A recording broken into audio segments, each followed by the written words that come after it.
That's why the poncho comes in handy. Now you might be thinking, you could probably pull it up with your hands. The amount that I'm gonna need, I want to avoid little cuts on my hands, so the hand blade is giving me the advantage.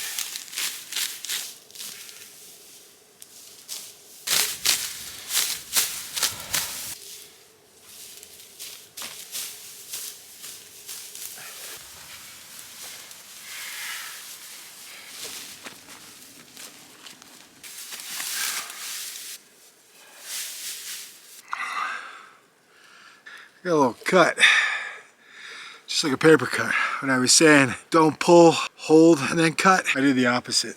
But I have a remedy. You want to find an aspen tree.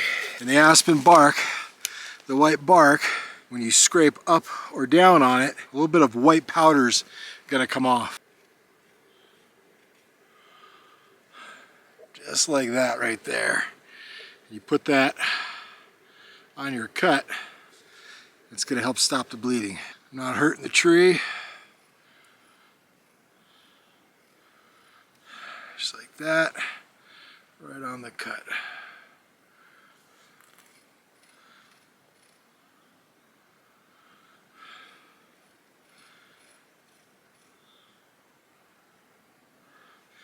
Once I have it on there, I just apply hard pressure and the bleeding will stop.